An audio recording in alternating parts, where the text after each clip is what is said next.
You're listening to the Chronicles of a Gooner, the Arsenal podcast. I'm Martin Tyler, and you're listening to Harry Symeou.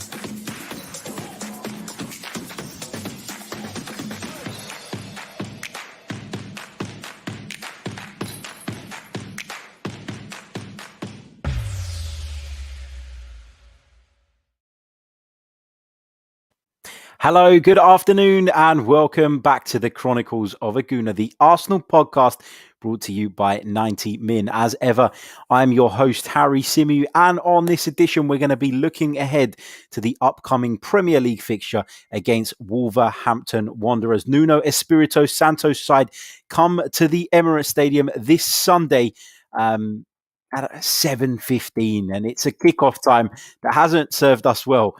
Since they introduced it on a Sunday. We played Leicester, we got beat at home. We played Aston Villa, we got beat at home. So, I don't want to be kind of the bearer of bad news, but in terms of omens, it doesn't serve us well, that particular kickoff time. So, read of that what you want, take that the way you want to take it.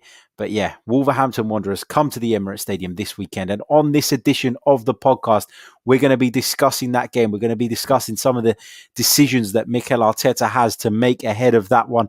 We're going to be talking about the history of the fixture and looking at some of the stats of both sides this season so far.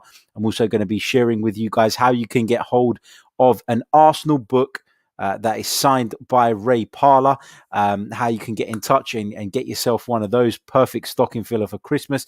I'm going to be sharing with you a message from Mesut Ozil's camp. Yes, I've had contact with Mesut Ozil's camp. Don't worry, it's nothing controversial. Don't get excited. It's not him spilling the beans on the situation that's going on at the club. Mesut Ozil has launched a charity initiative, and his team have reached out to a number of people in order to try and get that out there. And whatever your thoughts and feelings are on the player, this is for a good cause. It is for charity. It is a fantastic thing. So I'm going to be letting you guys know all about that. And of course, towards the back end of the show, we'll be taking you guys' questions as we always do.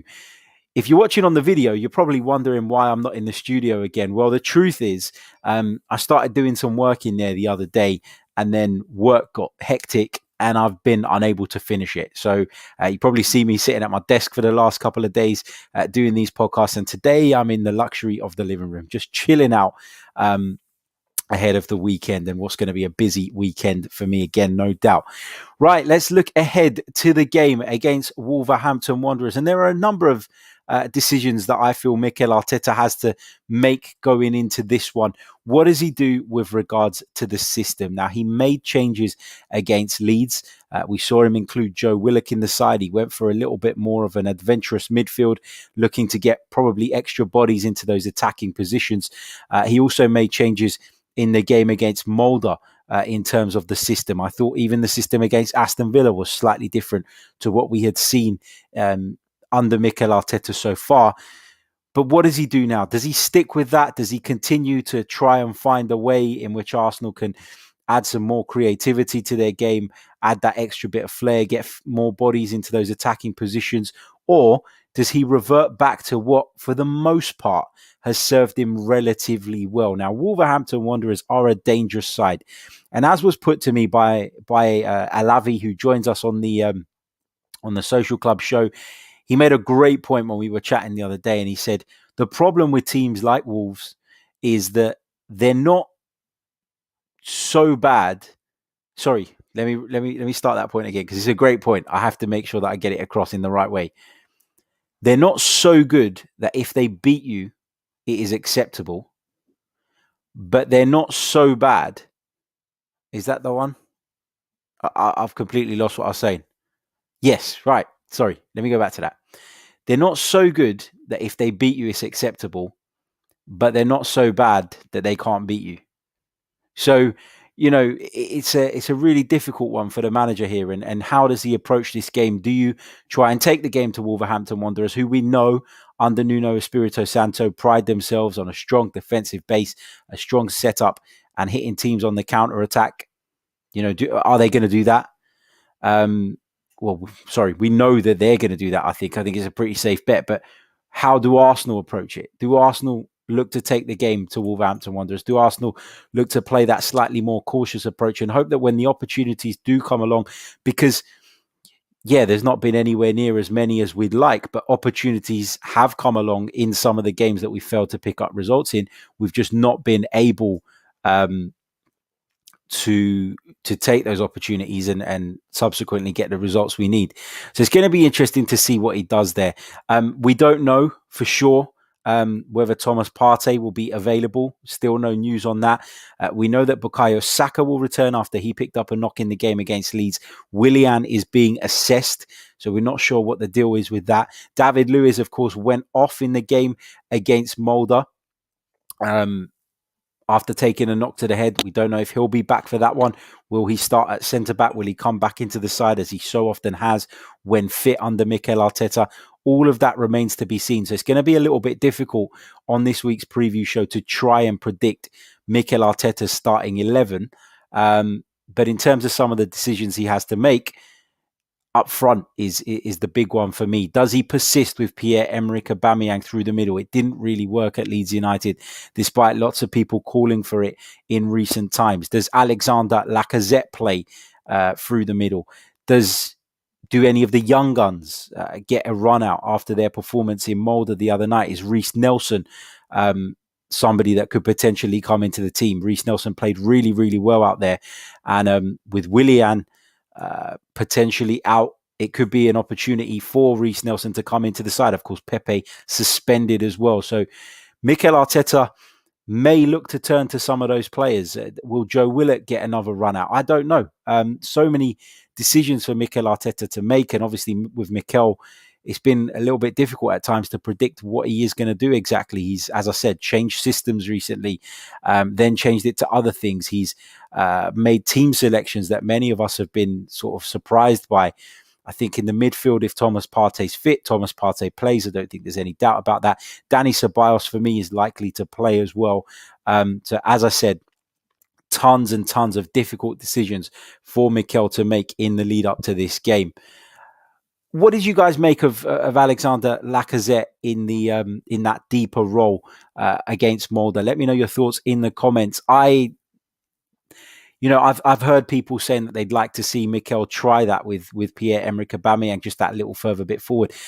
I'm not sure that it necessarily worked against Molde, not as well as Mikel would have liked anyway. But when we were talking to Adrian Clark on the podcast earlier on in the week, he made a great point, and he said Wolves are a side that are going to play with a back three. Wolverhampton Wanderers are, given their setup, they enjoy playing against one centre forward because they lap it up. Three big centre backs, three powerful central defenders. But the minute you add a second striker into the mix, maybe that being Lacazette in that slightly deeper position, it becomes a whole different kettle of fish. And perhaps we could create problems for them that they probably won't have a great deal of experience of handling. And maybe that could be a way in which Arsenal can cause Wolverhampton Wanderers problems.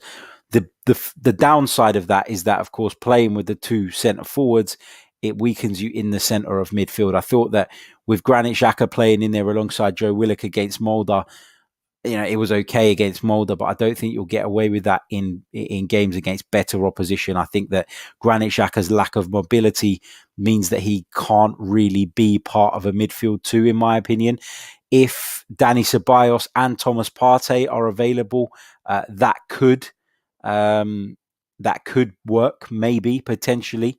It's going to be really, really interesting to see what Mikel does in this one. Because, as I said, there's been a lot of pressure on him in recent weeks. There have been a lot of questions asked. He's made changes. And I'm surprised at that, because I always got the impression from Mikel that he's not somebody that will bow to fan pressure. He's not somebody that will adjust his philosophies because of the kind of noises coming from the outside. But I feel like he has slightly done that in recent weeks. And I don't know if, on the one hand, you look at it and you think, yeah, he's being proactive in trying to solve the issues that we have as a team at the moment. But on the other hand, I feel like it could potentially be a bit of a weakness, or show him to have a bit of a weakness to some of his players. And some of his players who, let's have it right, he's shown a really hard, strict stance with up until now. Does him sort of changing things, slightly tweaking things, show that actually, he doesn't know, well, he hasn't always been getting it right. His plan isn't unfolding as he would have liked. It's a hard balance to find, because you either become stubborn and unwilling to change things to the detriment of your team, or you can be, if you change things too early, you can be shown to be a little bit weak as well, and a little bit unsure yourself, which doesn't necessarily breed confidence into the rest of the team. So yeah, it's going to be an interesting balance for Mikel to find, and I'm very interested for one to see how he lines the side up for this one. Let's have a look at the fixture between these two sides in Premier League history. Arsenal and Wolverhampton Wanderers have met on 12 occasions. Arsenal have won 8 of those. Wolverhampton Wanderers have won 1, and there have been 3 draws. Now, of course, after the restart at the back end of last season, Arsenal went to Wolves and won by 2-0. Really impressive performance and result that day. But earlier on in the season, the 2nd of November, Arsenal were held to a 1-1 draw at the Emirates Stadium. And that game was one of the games that really, I think, upped the pressure on Mikel Arteta at the time. I remember being in the stadium. I remember kind of the mood.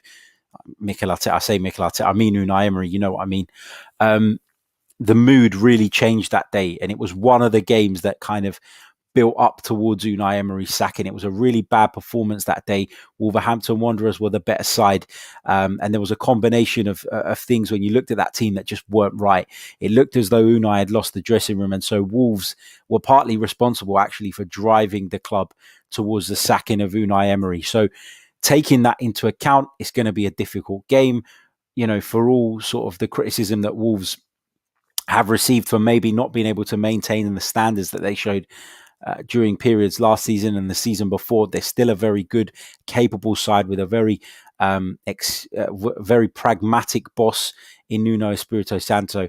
And as I said right at the top of the program, they're one of those sides that are good enough that if they're on their day, if they have a good day, they can beat you. But if they're not, they're also not good enough that if they do beat you, it feels acceptable to the fan base. So, it's a really, really tough fixture, this. And it's not the kind of fixture, I don't think, that Mikel Arteta will be looking forward to necessarily. Let's go back to some of the stats leading into this one. Let's have a look at the form guide of the two sides. Arsenal have won just 1 of their last 5 Premier League games, and it was that victory at Old Trafford. Wolves have only won 2 of their last 5 victories at home to Crystal Palace and away at Leeds United. They currently sit in 9th, Arsenal are in 12th. Both sides have won 4 games apiece. Arsenal have drawn just once this season, whilst Wolves have drawn twice. But Arsenal, interestingly, have lost more than Wolves. We've lost 4. They've lost 3. Looking at the top player statistics, according to PremierLeague.com, the highest goal scorer in the Premier League across these two sides is Raul Jimenez with 4. Alexander Lacazette sits in second with 3, and Pierre-Emerick Aubameyang is on 2. In terms of assists, Hector Bellerin leads the way, or he's joint top, I should say, alongside Daniel Podence and Willian, who have also got 2 goals apiece. Looking at the season so far, it's going to be a difficult game for Arsenal. I don't expect there to be many goals in this one. I feel like this is going to be one of those games that you kind of look at and you feel as though both managers are going to be cautious about losing it. An early goal could change that. An early goal from Arsenal could bring Wolverhampton Wanderers out, and that would be great for us, because it would mean that they will leave those spaces in behind that we can try and exploit and hopefully add to our goal tally. But equally, by that same token, Arsenal have to be careful. I thought against Aston Villa, we did open up a little bit in the early stages, not in terms of what we actually output, but in terms of the way we approached the game. We pushed an extra body into midfield rather than in defence, and we kind of scrapped the back three, and Xhaka, instead of playing as kind of a third centre-back, as we have seen him do when off the ball, he did step into the midfield that day, and it did prove problematic because Villa got off to a good start, a strong start, and then when Arsenal had to become even more expansive, even more open, it was a problem, and we all saw what happened as a result. Now, of course, I don't want to see Arsenal be defensive. I don't want to see Arsenal be negative. But what we have seen is that this Mikel Arteta side, they're not capable of going out and blowing teams away. They're not capable of going out on the pitch and striking the perfect balance between defense and attack. We just haven't found that yet under Mikel Arteta. And whether that's because of him, his systems, the way he kind of shackles players in terms of the very specificity of their role, is that the problem? I don't know. There are so many sort of question marks around it. You can have this debate for days and days and days. But ultimately, the point I'm trying to get to is the pragmatic approach has received a lot of flack, but I actually believe that in a game like this, we're more likely to come out with a result playing that way than we are by trying to open ourselves up, because all the fragilities that Arsenal have had over the last few years, they just come to the forefront again each and every time we do that. That defensive weakness is just too clear, too evident, and it's a problem for us. So, yeah, I want to see Mikel adopt that slightly more pragmatic system again with the back three. Not because, again, stressing the point, not because I enjoy particularly watching Arsenal play that way, but because I feel like it will stand us in better stead in terms of trying to get the result. Right. Just a quick reminder. A few weeks ago, we brought you a very special podcast with TalkSport commentators Alex Crook regarding his brand new Arsenal-related book, Match of My Life, written by Alex Crook and Pat Symeou. Forward is by George Graham. Well, my copy, so a massive thank you to Alex and Pat, turned up today. Arsenal, Match of My Life. Check it out. It's available on all major bookstores, and I've been in touch with Alex today to say thank you for my copy of the book, and he did say that they still have some copies left that have been signed by Ray Parlour. So if anybody's interested in getting their hands on a signed copy by Ray Parlour, give Alex a shout on Twitter. It's at Alex_Crook. I'll leave it in the description. Just drop him a message on there. It's the perfect Christmas present for a lot of people. Of course, Arsenal, Match of My Life by Alex Crook and Pat Symeou. And it's got some wonderful stories from some Arsenal legends and from some Arsenal cult heroes. And one of them that I found really, really interesting, Andre Arshavin tells a story in this book. And we don't often hear from Andre Arshavin. So he, along with a number of Arsenal legends, contributed to the book. It's really, really good and a really enjoyable read. So do check it out. Right. I mentioned to you guys that I had contact with Mesut Ozil's camp, and I have. I'm not lying. I'm not making it up. They have been in touch with me over a new initiative that Mesut's team are running. And I just want to put this point out there. You know, I expect loads of you in the comments now to start saying, you know, why are you talking about Mesut Ozil? He's not playing for Arsenal at the moment, etc., etc. But I want to stress the point that this is a charity initiative. It's a good cause, and I'm definitely supporting it. So I'm going to share with you guys exactly what it is. So you should be able to see that on your screens now. For those of you listening on the audio, I will share with you the details. So football superstar Mesut Ozil is not only on the pitch a top assister, also off the field, he creates big chances. For a good cause, the 2014 world champion has developed a strictly limited players box in cooperation with the innovative Austrian sportswear manufacturer Tape Design. Included is a pair of the grip socks by Tape Design with the personal logo of Mesut Ozil. They're extremely popular among top athletes and amateurs worldwide. A roll of sports tape. This product is unique in the world as it's the first printed one on the market. Both the Tape Design and the logo of Mesut Ozil can be seen on it. And there is a stylish gym bag in football look. So yeah, check it out. The strictly limited players box by Mesut Ozil will be available from the 15th of November, so it's already out for €49.99. That's euros at www.tape-design.com. What is special about the cooperation between the Austrian company from Graz and the professional from Arsenal is that all proceeds will be donated to charitable. I can't even read today. Sorry. All proceeds will be donated to charitable charitable. I've said it again. Charitable institutions.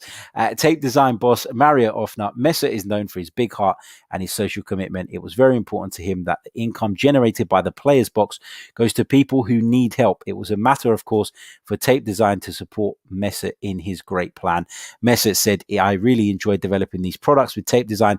What is best is that we can use them to help the people in need, especially in challenging times like this. So, charity initiative being run by Mesut Ozil and the Austrian sportswear brand Tape Design. They've reached out and asked me to mention it on the podcast, so please do check it out. tape-design.com. Check them out. And another potentially good Christmas present if you know anybody that enjoys playing their football. Right. Let's go over to some of your live comments. Let's see what you guys are saying in the live chat. What have we got here?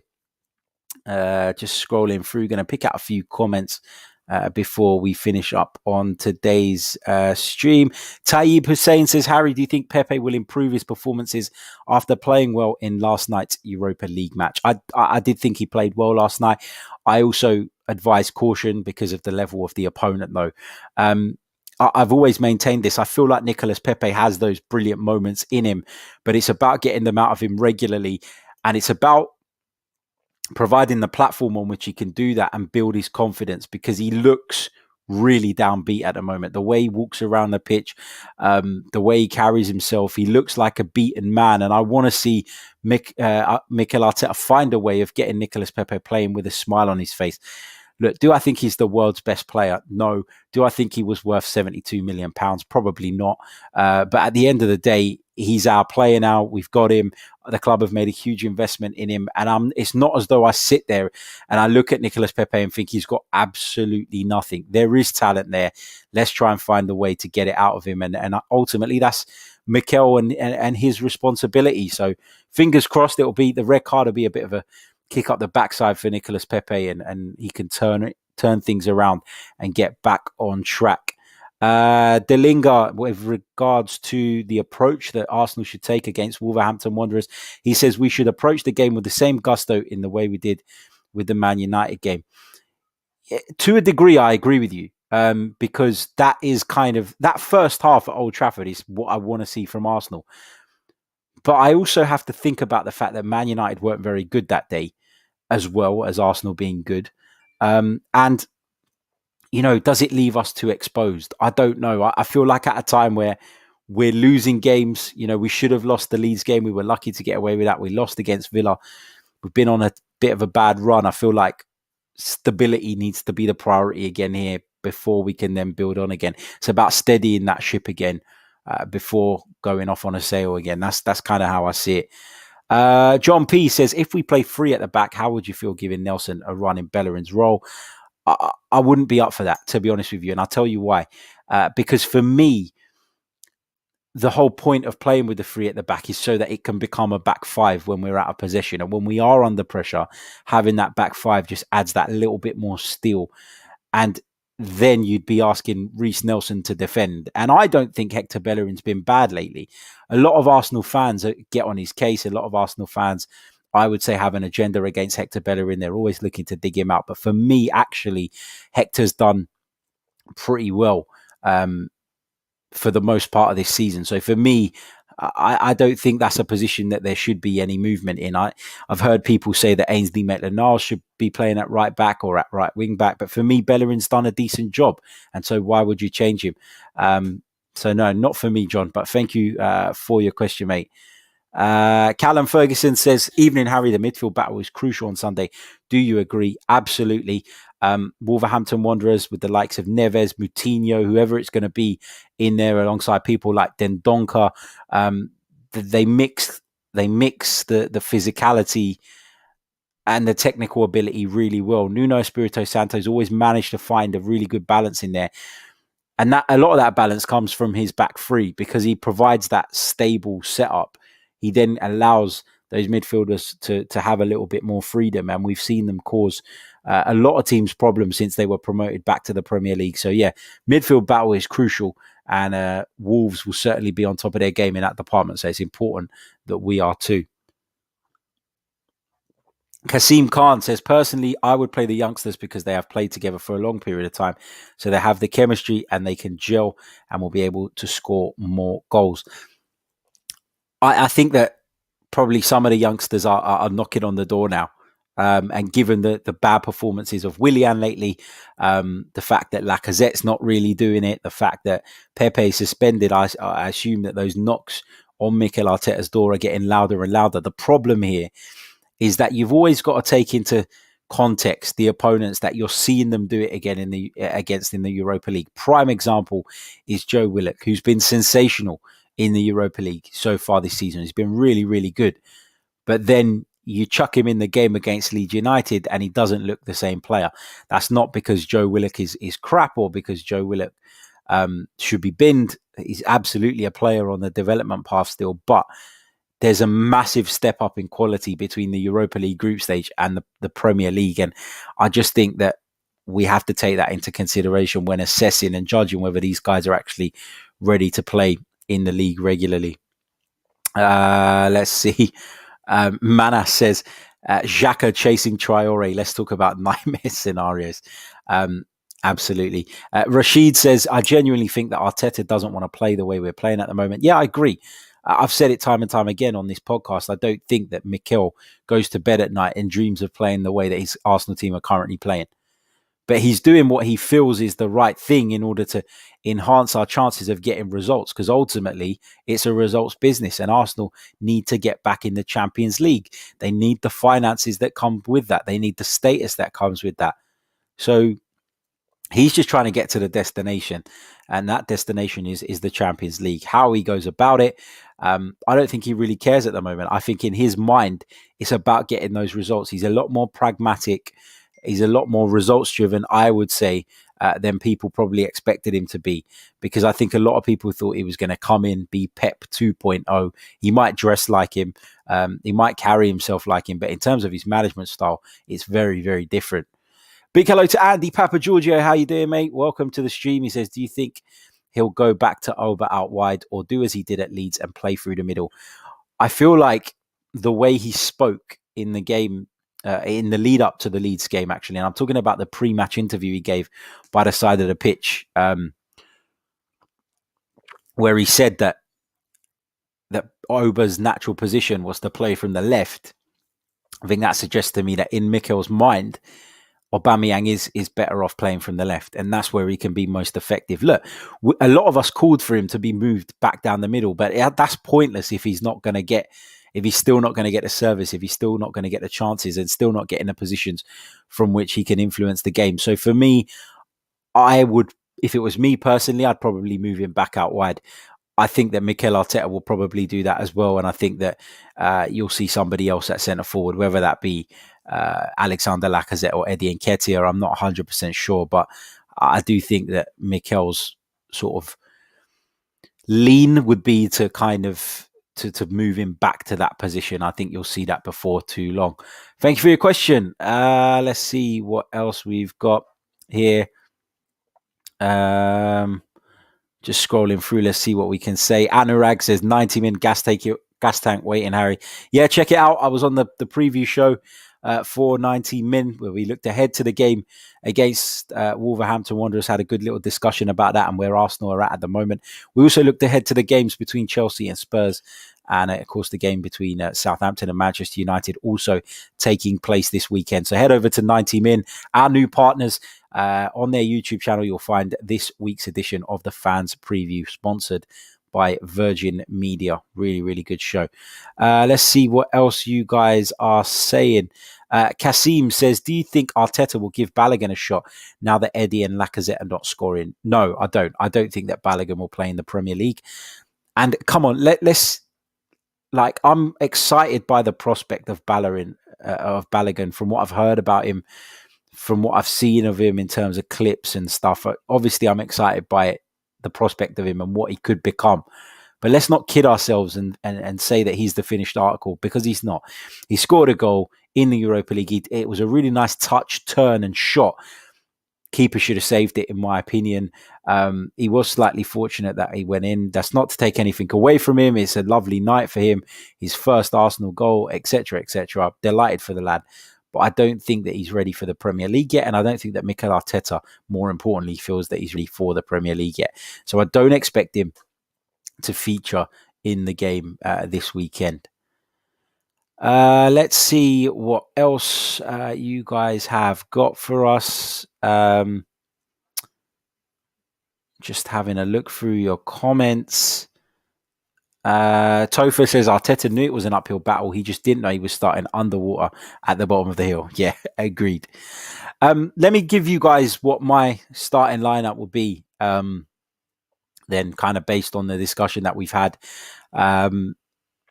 Providing that these players are fit, as I said, because we don't 100% know yet. We haven't had the injury update from the club yet. Of course, whenever there's a Europa League game on the Thursday, we don't normally get a press conference on the Friday. We normally just get an update, and we haven't had that yet. I looked just before we went live and I hadn't seen it. So that's not available yet. So it is a bit of a guessing game at the moment. So bear with me in that sense. Obviously, I'd go with Bernd Leno in goal. I'd go with the back four of Bellerin, Tierney at left back, Gabriel and David Luiz, providing he's fit. I feel like David Luiz gives us a bit of an outlet from the defence as well. He allows us to progress the ball really well. I know that people have contrasting thoughts about David Luiz at times, but I do think he's important to this side because of his ability to progress the ball, move the ball forward, and B, his leadership skills. So that's my defence. In midfield, I would go with, providing he's fit, of course, Thomas Partey alongside Dani Ceballos. That would be my midfield pairing. I'd play Xhaka with those guys as well. So that would be a midfield three. Apologies. Yeah, Xhaka, Partey, Ceballos would be my midfield three. And then my front three would be Saka on one flank, Nelson on the other, and Oba through the middle. Even though I said that I feel like Mikel will move Oba back to the left, I think thinking about the kind of other options that we have in those positions at this moment in time, I'd probably move Oba through. I'd leave Oba through the middle, see how it goes this time with Saka and Nelson providing a kind of supporting role. Rashid asks in the comments, does that mean Ceballos at number 10? No, not for me. I've spoken about the fact that I want to see us take that slightly more pragmatic approach. So what it means for me is that Ceballos and Partey are the midfield pair, and Granit Xhaka can slot into the central defensive role as a third centre-back when Arsenal are behind the ball defending, but then can step into that midfield and make it a three so we can try and dominate that area when we do have the ball.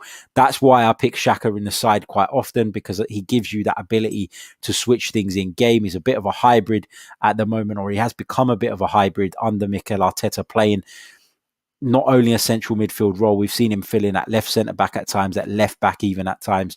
And I feel like him being in the side gives us the opportunity to do that. So yeah, that's what I would go with. So just to reiterate, my starting 11 for Sunday's game against Wolverhampton Wanderers will be Bernd Leno in goal, Hector Bellerin, David Luiz, Gabriel and Kieran Tierney. Midfield trio of Xhaka, Partey and Ceballos, as I've just mentioned, with Xhaka being able to drop just that little bit deeper, just to play maybe in between the line of defence and midfield, or as a third centre-back if need be, if Arsenal are under the pressure that Wolves are capable of putting us under.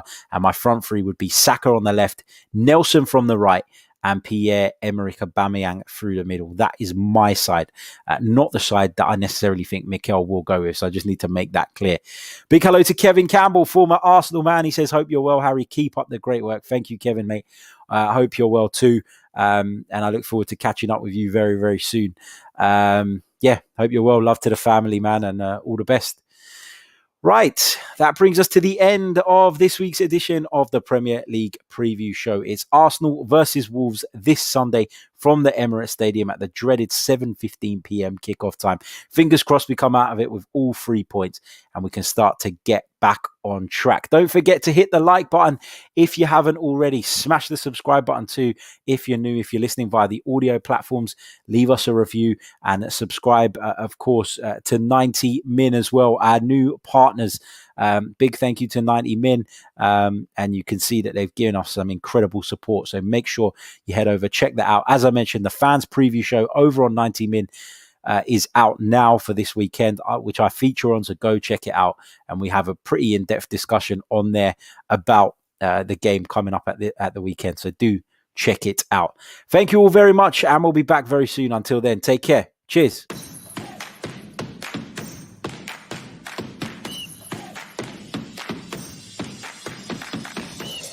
You're listening to the Chronicles of a Gooner, the Arsenal podcast. I'm Martin Tyler, and you're listening to Harry Symeou.